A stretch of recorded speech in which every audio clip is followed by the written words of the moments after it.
Olá, boa tarde. Hoje é quinta-feira, dia 13 de dezembro. Estamos começando mais um RP Notícia.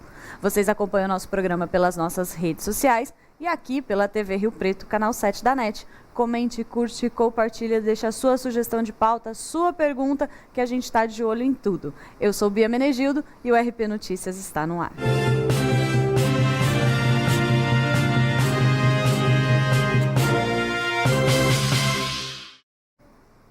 E a gente começa o RP Notícias desta quinta-feira com uma notícia muito triste. O ex-prefeito de Rio Preto, Dr. Wilson Romano Calil, morreu na noite de ontem, aos 86 anos. Ele estava internado na UTI do Hospital Beneficência Portuguesa desde o último sábado, quando sofreu uma queda em sua própria casa e teve uma fratura de fêmur. Ele foi socorrido e levado para a Santa Casa da cidade. Em seguida, ele foi transferido à Beneficência, onde morreu. Como consequência da fratura, Wilson Romano Calil desenvolveu uma isquemia mesentérica, condição médica na qual ocorre uma lesão no intestino delgado devido à falta de suprimento de sangue. O velório está sendo realizado no cemitério Jardim da Paz e o sepultamento está marcado para ser às 5h30 da tarde de hoje. O Wilson Romano Calil foi médico cirurgião, advogado, orador, fazendeiro, jornalista, cristão convicto e autor dos livros Cipó Torto, A Vida de Aníbal Vieira, Mauro Borges, a intolerável decência de um político e a oratória e retórica, as técnicas, além de 250 artigos publicados em jornais daqui da cidade. Também é um imortal da Academia Rio Pretense de Letras e Cultura. Natural de Nova Granada, foi prefeito de Rio Preto entre os anos de 1973 e 76. Especializado em cirurgia, começou a atuar em Rio Preto em 1961 e liderou a primeira campanha no Brasil de combate às drogas. Casou-se em 1969 com a advogada Tereza Cristina, com quem teve 4 filhos. Ele foi eleito prefeito em 1972 pela Arena, tendo como vice o médico Raul de Aguiar Ribeiro. Deixou um legado muito importante, de trabalho para sanar as dívidas públicas e importantes obras para o município. Entre elas, a mais marcante foi o complexo de elevados João 23, conhecido como Viaduto Jordão Reis, que interliga o centro, com a região ali da Vila Maceno. O prefeito de Rio Preto, Edinho Araújo, decretou luto oficial de 3 dias pela morte do ex-prefeito Wilson Romano Calil. As bandeiras do município já estão hasteadas a meio mastro, em sinal de respeito e luto pela família. Abre aspas, pelas redes sociais, o prefeito Edinho Araújo destacou a importância do ex-prefeito para a nossa cidade. Ele escreveu, abre aspas, nossa cidade perdeu um médico e um grande homem público. Nossos sentimentos à família, escreveu Edinho Araújo, fecha aspas. Bom, a gente também fica nesse sentimento, O ex-prefeito Wilson Romano Calil, que tantas vezes esteve aqui na TV, que tantas vezes conversou com a gente, era uma pessoa muito bem vista pela sociedade, um político muito bem visto, e a gente também deixa os sentimentos a toda a família e estamos à disposição para o que for necessário. E eu vou chamar agora a Thaís Lobato, direto da redação do Jornal de Hoje, com os principais destaques do dia. Com você, Thaís. Boa tarde, Bia. Boa tarde, internautas do Jornal de Hoje, telespectadores do RP Notícias. Nos destaques desta quinta-feira, as câmeras de segurança do terminal rodoviário de Rio Preto registraram a agressão a um morador de rua que se envolveu em uma briga e foi atingido por uma barra de metal. O homem foi encaminhado para a Santa Casa e está em estado instável. Um estudante de 20 anos foi vítima de extorsão em Rio Preto após conhecer uma mulher por meio das redes sociais e sofrer ameaças. Segundo o jovem, a mulher, que se identificou como natural da Costa do Marfim, começou a conversar e durante o diálogo ambos trocaram fotos íntimas. Após o momento, ele começou a sofrer ameaça de que as fotos seriam divulgadas caso o dinheiro não fosse depositado na conta da mulher. E começa hoje o pagamento do 6º lote do abono salarial PIS 2018-2019, ano base 2017. O saque será disponibilizado aos trabalhadores cadastrados no programa que tenham nascido no mês de dezembro. Para os servidores públicos que estão inscritos no PASEP, não haverá saques este ano. E o prefeito de Rio Preto, Edinho Araújo, assinou na tarde de ontem um termo de cessão de área localizado no bairro São Francisco para a Associação Lar São Francisco de Assis, na Providência de Deus, que será construído um abrigo institucional para pessoas em situação de rua. E os alunos da rede pública municipal de Rio Preto terão um motivo a mais para comemorar no início do ano letivo de 2019. Uma frota com 19 ônibus escolares começará a circular pela cidade para auxiliar o transporte das crianças. O investimento totaliza R$ 3.777.200.000. E o SEMAI procura ampliar o abastecimento com a captação de água do Rio Grande. O projeto envolve a construção de dutos desde o Rio Grande, em fronteira, até o município para ampliar o abastecimento da cidade. A previsão de custo da obra é de R$ 846 milhões. Olha, as superlotações dos hospitais de Rio Preto não têm sido uma novidade. O problema chegou também na ala de emergência do Hospital de Base de Rio Preto. De acordo com a Amália Tieco, diretora administrativa do HB, o hospital sofre com um problema de excesso de atendimento há algum tempo, mas ontem atingiu a situação crítica. Em média, o HB atende de 70 a 80 pacientes diariamente. Ontem, a situação se agravou e foram atendidas cerca de 150 pacientes. E na previsão do tempo, a mínima é de 22 graus e a máxima de 35. O dia segue com aumento de nuvens e pancadas de chuva durante a tarde e a noite. Obrigado, Bia, obrigada a todos e até amanhã. Muito obrigada, Thaís. Olha, ontem você acertou. Em alguns pontos da cidade tiveram chuvas isoladas, viu? Hoje a gente vai esperar também que tenha algumas pancadas de chuva aí. Muito obrigada e até amanhã para você também.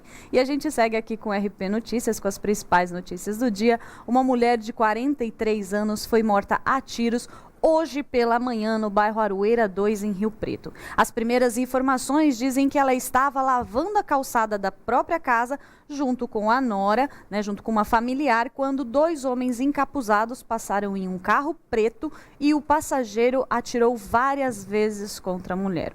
A princípio, a polícia falou em 12 disparos que atingiu várias partes do corpo dela. A vítima morreu no local. Equipes da polícia ainda estão no local do crime e a perícia já foi acionada. A gente vai acompanhar esse caso de perto porque nos últimos dias a gente viu bastante crime de feminicídio, aqui na cidade, e vamos ver se esse daí vai ser mais um caso de feminicídio também. Esperamos que não. O caso de feminicídio, a gente vai trazer um especialista aqui para falar só sobre isso, mas só vou adiantar para vocês um pouquinho. É o crime quando acontece, quando alguém mata uma mulher pela condição de ser mulher. Então, vamos esperar mais um pouquinho e ver se isso realmente vai se enquadrar como feminicídio. A gente vai acompanhar as investigações.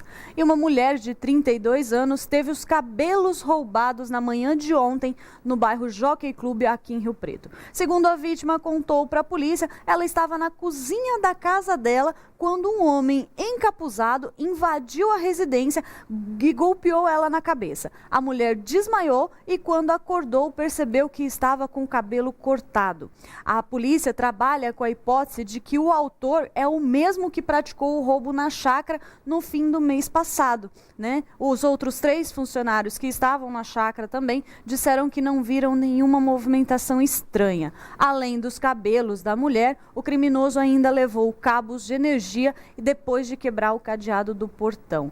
Ali a gente tem que ficar atento a uma coisa, é uma região, o Jockey Club é uma região de chácaras, então seria fácil para esse homem que golpeou essa mulher, que levou os cabelos dela, se esconder, É realmente uma situação muito complicada essa daí, e a gente também vai acompanhar as investigações. Bom, eu vou chamar o nosso apoio cultural, mas antes eu vou falar para vocês um pouquinho mais sobre os benefícios da água rárida. Ontem a gente estava falando e realmente eu tive várias pessoas, que vieram me falar que ajuda sim na digestão, Na parte da manhã ali, tomar uma água em jejum, diz que depois ajuda muito bem nessa parte da digestão, principalmente por causa do bicarbonato que contém na água. É um bicarbonato que contém, na verdade, na rocha e acaba indo para a água no momento da retirada.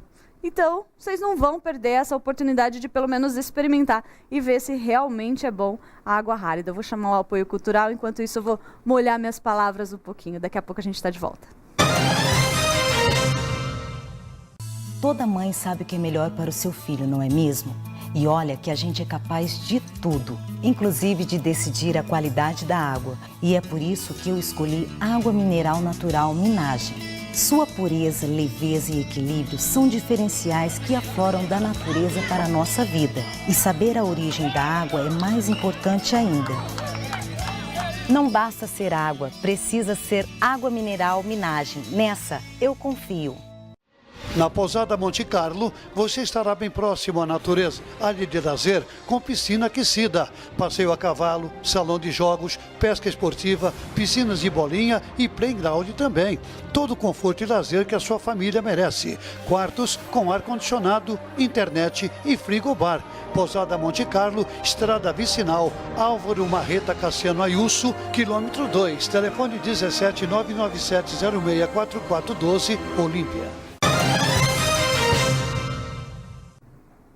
E o RP Notícias está de volta e segue até o 12:30. E olha, continua aqui com a gente que daqui a pouco eu vou falar de uma coisa que eu falo todos os dias para vocês. Peraí, a gente já fala. Eu vou continuar com as principais notícias do dia aqui. Equipes do GOI, o Grupo de Operações Especiais da Polícia Civil, em parceria com a CAEP, que é a Companhia de Ações Especiais da Polícia Militar, apreenderam 30 quilos de maconha na manhã de ontem. A droga foi localizada com o apoio do Canil e estava enterrada perto de um rio que faz divisa entre os bairros Santo Antônio e o Parque da Cidadania. A polícia agora investiga a participação de um estudante de 19 anos que já tem diversos antecedentes criminais, inclusive por tráfico de drogas. E um homem foi preso hoje durante a Operação Natal Seguro da Polícia Militar no bairro Terra Nova, em José Bonifácio. Os policiais reconheceram o homem, que já tem diversas passagens, e ao tentarem fazer a abordagem, ele fugiu. Houve uma perseguição e o suspeito só parou quando chegou em uma casa lá no bairro Terra Nossa. Ao entrar no imóvel, os policiais prenderam ele e apreenderam um adolescente que também já era procurado pela Vara da Infância e Juventude da cidade. O homem confessou que transportava grande quantidade de entorpecentes, sem dar maiores detalhes. Ele foi levado para a delegacia e permanece preso à disposição da Justiça. Ao todo, foram apreendidos, pasmem, 100 tijolos de maconha e 4 tijolos de cocaína, totalizando 3,6 kg de cocaína e 66 quilos de maconha. Esse daí ele vai ficar por um bom tempinho ali, guardadinho ali, porque realmente a polícia está em cima dessa questão do tráfico de droga, principalmente agora no final do ano. Bom, e continua a circulação dos projetos contemplados pelo Prêmio Nelson Seixas 2018. São apresentações, oficinas, mostras, exposições, sarau, contações de histórias, espetáculos, entre outros formatos. A exposição fotográfica Cidade Humana, do fotógrafo Santiago Garcia, está no Mercadão e vai até o dia 23. Todas as atrações são gratuitas e vocês ficam sabendo de tudo aqui no RP Notícias. De tudo e mais um pouco, eu vou dizer para vocês. A gente só falou de uma exposição ali, mas a gente vem falando de tantas exposições, de tantos espetáculos, e hoje, como eu disse, a gente está falando todo dia, eu estou recebendo o fotógrafo Vitor Natureza. Boa tarde, Vitor. Boa tarde, boa tarde. Você está vendo que a gente está falando aqui de todos os dias, a gente traz a programação para o pessoal acompanhar, a gente fala do que vai ter. Às vezes a gente, quando o evento é no dia seguinte de manhãzinha, a gente avisa o pessoal que vai ter no dia seguinte, então a gente está fazendo isso tudo. E a gente falou aqui várias vezes, o fotógrafo Vitor Natureza, ele está trazendo para essas exposições do Nelson Seixas o projeto contemplado dele. A gente falou Retratos de Família. Conta pra gente um pouquinho mais o que é essa exposição Retratos de Família. Primeiro agradecer, o espaço, importante, e parabenizar por estar falando da agenda no geral do Nelson Seixas, porque eu acho que é importante, para os artistas, é interessante todo mundo ficar sabendo, que é uma verba pública, que os artistas recebem, e nada mais justo as pessoas ficarem sabendo do que está acontecendo. O meu projeto é um projeto que agora eu estou fazendo esse Retratos de Famílias, esse ano o tema é esse, Retratos de Família, mas é um projeto de 4 anos, que introduz, que faz parte do Poéticas da Cidade, daí esse é um capítulo dentro do Poéticas da Cidade, Retratos de Família. A ideia que eu busquei foi retratar os formatos de famílias que a gente tem no Brasil, no Brasil, no mundo, no geral. Mas sempre retratando diferentes tipos de família, mas trazendo para o principal, o que é família. A ideia é buscar o que é família de uma forma geral. Mesmo que, por exemplo, a gente fale, né? Tipo, tem alguns clichês, é amor, é companheirismo, né? É importante, acho que cada vez mais, né? Pelo que a gente está caminhando, a sociedade, cada vez mais se não é valorizada essas questões familiares mais. É por isso que eu quis trazer isso, né? A discussão, o que é família, né? Por que a família é importante, né? O que ela ajuda, né? Eu sempre tive muito apoio na minha família, né? Tipo, a gente sempre foi muito unido e sempre eu vi que isso é importante, né? E aí eu quis retratar um pouquinho disso nas outras famílias, né? Buscando perfis diferentes, seja casais que adotam uma criança, né? Ou duas ou mais, pessoas, né? Casal gay, né? Que tem uma relação, que construiu uma família, né? Pessoas que não querem ter filhos, né? Pessoas que estão prestes a ter filho, né? Tudo isso, né? Tudo isso é família, né? E que cada uma traz para falar o que é família, né? O que é importante para sua família. E aí a pesquisa se rodeou em cima disso, né? E eu chamo de pesquisa, né? Mesmo meu projeto por causa disso, porque muito eu deixo em aberto, né? Para a família, né? Para as pessoas que eu entrevisto, colocar o que quer colocar. Né? Eu não costumo, às vezes, buscar um tema e ficar naquilo e só mostrar o que eu quero. Né? Eu deixo muito aberto para a família mostrar o que ela quer. Né? E cada família tem dado um exemplo diferente do que ela acha que é importante para uma família. Né? Eu aprendo muito com isso, né? Mesmo que, por exemplo, como eu falei, eu tive uma família que sempre esteve do meu lado, me apoiou muito. Mesmo assim, eu aprendo com essas famílias, né? Porque, que nem, até mesmo assim, pensar, tipo, eu acabei fazendo uma entrevista, acabou sendo ontem até, de um casal que não quer ter filho. E é uma família. Eu não tinha pensado nisso. Foi durante o processo, né? A minha esposa até que sempre me ajuda, né? Durante o projeto, ela que teve essa ideia, né? A sacada, pô, mas... Não casal, deixa de ser né, uma família. Não deixa de ser uma família, né? Eles optaram por isso. Daí eu falei, não, realmente, vamos pensar aí, vamos atrás de um casal que não quer ter filho e é uma família. Daí no caso deles, eles até, né, tem os animais, né, cachorros e tal, que é o membro da família deles. Assim como várias outras, mesmo com filho, consideram, né, os animais, né, membro da família. Eu considero também a minha uma família. A família é uma coisa tão mista. Eu só queria te perguntar uma coisa. Nesse seu projeto, você descobriu o que é uma família? Assim, de fato, assim, cada uma coloca uma coisa, assim, mas... e até durante as entrevistas, a que mais me chamou a atenção foi a do Fred, né, filho da Alessandra, né, Possato, tudo. Ele é um jovem, acho que ele deve estar em torno de uns 15 anos. Sempre no final de todas as entrevistas eu falo para resumir em uma palavra o que é família. Todos, com certeza, têm muita dificuldade em uma palavra. Uma palavra, né? realmente é muito difícil. Mas a dele foi a resposta assim, que eu achei mais interessante, porque justamente ele falou que família é família. Né? E aí eu entendi, assim, tipo, muito ele, porque para mim, a gente não deveria explicar o que é família. Ela por si só deveria explicar. Né? Quando a gente fala a palavra família, a gente deveria entender o que é. Né? Mas a gente gosta de complicar muito as coisas, né? E quando se trata, né, de relacionamento humano, mais ainda, né?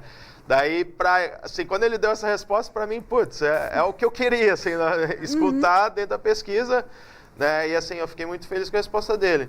E assim, e nas outras, tipo, companheirismo, respeito, né? Foi assim, o que eu mais encontrei assim como fundamental, né, para a construção de uma família, para a união de uma família, justamente assim, um respeitar o outro, entender as diferenças do outro, porque mesmo que a gente more na mesma casa, a gente tem diferenças com as pessoas que estão ali do lado. Não é porque todo mundo tem uma questão biológica ou é parente ali, tá junto, que é tudo igual. Cada um sentiu as experiências de uma forma diferente, mesmo que seja às vezes as mesmas experiências.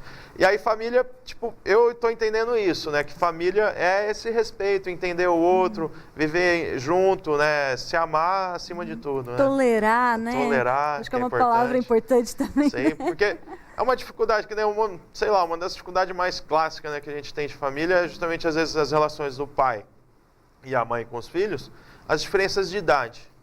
Né? E entender que cada um vê o mundo de uma forma diferente justamente por causa disso, o período onde nasceu. Nessa sua pesquisa ainda dá para se ver os jovens de hoje em dia? Né, foi legal, por exemplo, que nem até da mesma família, né, do Fred que deu essa resposta que eu falei. Né, e algumas outras também, pegar a família do Kleber, da Tiziane, né? É muito comum, por exemplo, os filhos com o celular né, ou o videogame, até as fotos, por exemplo, ficou muito evidente isso, né? As crianças sempre ali com o celular ou o videogame. Qual é a relação dos pais com isso? Né? Até o Glauco mesmo, né, que é dessa família que o pessoal ficou jogando videogame. Ele falou, eu fico aqui sentado vendo eles jogar videogame, e para mim é super ótimo, né? Porque eu fico com meus filhos, né? Eu sinto eles, estou aqui com eles, dou risada com eles, né? Divirto com eles, né? E, por exemplo, na maioria, assim, das famílias que eu acabei entrevistando, assim, que fez parte desse projeto, todas estão, assim, digamos, em uma situação mais moderna hoje de família, que os pais já buscam entender mais o porquê o filho pensa daquele jeito, qual é o mundo que o filho está inserido. Porque mesmo, por exemplo, que, né, o meu pai e minha mãe sempre, acho que acredito por ser professora e tal, ela teve uma facilidade maior de entender eu e meu irmão no nosso mundo.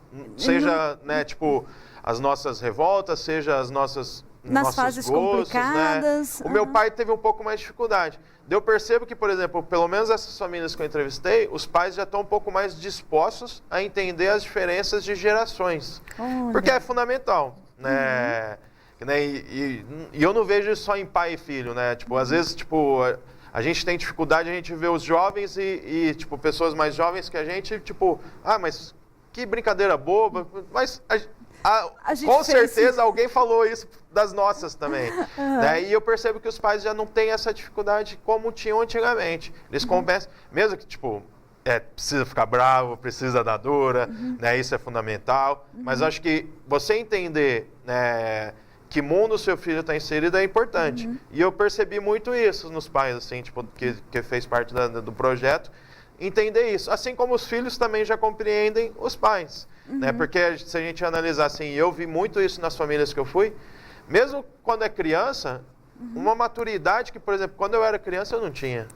Né? Pegar a Isa mesmo, né, que é a filha da Angélica Hall, que é uma mãe solo que fez parte do projeto, ela, agora eu não lembro qual a idade dela, mas 4 aninhos, 3 aninhos, 4, assim. Criancinha mesmo. Elas fizeram umas brincadeiras tal no dia a dia, porque eu acompanhava um dia a dia de cada família para tirar as fotos. E em uma das brincadeiras dela era de contar e falar as cores enquanto pulava a amarelinha. Uma amarelinha mais moderna até assim. Mas daí ela falava inglês e português. E a facilidade dela maior era no inglês, até. E, por exemplo, 4 anos. A gente não teve isso, né? Hoje ainda eu tenho uma dificuldade com o inglês, sei um pouco. Eu até, assim, uma pessoa falar, eu até sei o que ela está falando, o tema da conversa, assim, não entendo todas as palavras. E achei impressionante. Daí, e até, por exemplo, que nem o Fred mesmo, que é um menino adolescente, deu uma das melhores respostas que eu tive. Né? Com certeza, assim, os jovens têm uma maturidade maior. E justamente por causa disso, eles começam a compreender melhor o que é família. Mesmo que hoje a gente fale, as pessoas estão perdendo um pouco o que é sentido de família, quando é trabalhado, eu percebo que os jovens compreendem melhor as coisas do que, pelo menos a minha geração, compreendia o mundo. Eu acredito que eu tive muito mais dificuldade do que os jovens de hoje, né, que é trabalhado para pensar um pouco mais, eles compreendem o mundo bem melhor do que a minha geração. Sim, eu percebi muito isso. A gente tem algumas fotos aqui, Vitor, eu vou pedir para o pessoal falar, e se você puder colocar, tem os seus retratos aqui também, né? Olha lá. Eles já estão ali também. A ideia, né, eu sempre faço exposições, né, revelo as fotos. Na maioria das vezes é sempre o quadro ali, né, na parede ou em um totem. Daí, para esse projeto, por ser retratos de família, eu quis resgatar a ideia do álbum de família. Cada família que fez parte do projeto, eu fiz um álbum de família. Aí, por enquanto, são 6. Daí vai entrar mais 4 albinhos, né, com mais 4 famílias, que eu vou fechar em 10 famílias. Né? E eu fiz um albinho para cada família, que até cada família vai receber um de presente, justamente para resgatar isso, a gente pegar a foto na mão, né, ter o albinho de família. Hoje é tudo via hoje internet, é tudo digital, WhatsApp, manda a foto para mim, tira uma selfie. Olha, e não é comum a gente ter as fotos, né? Daí minha ideia foi resgatar até, tipo, as fotos de família, que não é mais tão comum, e também os álbuns de família, que também não é comum. E esses são os personagens? E esses são os personagens, né? Tem ali o Davi, né, com os seus filhos, né, a Aline também, que eles adotaram 2 crianças, o Rui Barbosa, o Vitor Augusto e Yuri, com o Iago, né, o Glauco lá. são os personagens, né? O dia a dia, porque como eu falei, eu acompanhava, né, sempre eu e minha esposa, a Belit. Algumas fotos são dela também, tipo, ela também fez... Ela se arrisca. Ela se arrisca bem. Tem muitas famílias, algumas fotos que eu pensei ela que conseguiu fazer, assim, tipo, ela se deu muito bem com isso também. E aí é isso, eu quis resgatar essas fotos de família. Porque mesmo que, por exemplo, que, né, eu percebo isso muitas vezes, eu tô com amigos, mesmo que a gente faça selfie, a gente não faz fotos que nem fazia antigamente. Né? E na família também. Né? Antigamente tinha muita preocupação de passar o dia a dia, tipo, né, o bebezinho como está crescendo, né, a criança ali desenvolvendo, né, aquelas tradicional fotos das latas de leite que tinha, ou brincando, fazendo... Muita coisa se perdeu. Mesmo que hoje a gente está na era digital, na era da comunicação, da imagem, é muita coisa, mas muita coisa do mesmo. Não muda muito. Daí eu quis resgatar isso aí. É por isso que a minha ideia desde o início foi marcar um dia com a família, eu ir lá ficar algumas horas, né, e o dia a dia deles mesmo, o cotidiano deles é fazendo janta, limpando a casa, conversando, né, o café da tarde. Cada um foi dando um exemplo para mim assim, do que é o dia a dia deles, né? Passear com o cachorro, passear com o gato, e com o gato até de coleira. Eu já tive um. Daí esse foi o caso inusitado, que eu achei bem legal. E foi isso, assim, a ideia foi resgatar as fotos de família, que se perdeu muito, né? Antigamente era mais comum, e os álbuns de família, mas principalmente o que é família, né? Falar sobre isso, né? Família, contar as histórias de família, né? Não menosprezar nenhum perfil, nenhuma história. Família é família, né? Eu acho que a gente escolhe quem é a nossa família, né? Seja nosso parente, seja amigos, né? Família é isso, né? O que a gente quiser, né? O que a gente sentir. Né? E aí foi o que eu busquei e estou muito feliz assim com os resultados, né? Tipo, eu fechei as 10 famílias que eu queria, né? O próximo local é no dia 22, na Casa de Criar, né? O próximo lançamento, né? Vai ser num sábado, daí vai ter o evento de lançamento e tal, na Casa de Criar, dia 22. Casa de Criar fica na Silva Jardim, em frente ao Monsenhor Gonçalves, a lateral do Monsenhor Gonçalves. Né? Todo mundo está convidado a prestigiar lá. A gente vai, lógico, e o assim pessoal como de casa também, né, falou um pouquinho, né, do Santiago também, né, Cidades Humanas, que eu sou curador, né, das exposições das fotos dos alunos dos cursos que ele deu durante a etapa do projeto. Né, o último lançamento dele é agora domingo no Mercadão, né, com novas fotos que ele dividiu em turmas, né, de alunos, e os alunos faziam as fotos da cidade também. Ele teve aqui, explicou como é que ia ser, ele falou. Aprofundou um pouco mais, daí eu fui curador dessa exposição, o que foi legal bastante, assim, ser curador da exposição, porque é algo que eu faço muito, fotografia de rua, mas daí olhar as fotos dos outros é sempre legal também. É diferente, né? E aí domingo é o último lançamento das fotos dos alunos dele, assim, daí já fica também o convite para o domingo e para o dia 22, né, o lançamento da exposição. Vocês estão vendo, né? Então a gente traz toda a programação do Nelson Seixas e o Vitor trouxe um pouquinho mais aqui pra gente, o Vitor Natureza, não esqueçam desse nome e vão conferir a exposição dele. Muito obrigada pela sua participação, viu, Vitor? E olha, vocês também não deixam de assistir o RP Notícias, porque a gente sempre está trazendo. E eu recebi hoje a informação de que vai seguir pelo ano que vem e pelo que eu vi ali, tem programação até março, a princípio, né? Obrigadão, viu, Vitor? Bom, o RP Notícias vai ficando por aqui e amanhã a gente está de volta a partir do meio-dia. Até amanhã.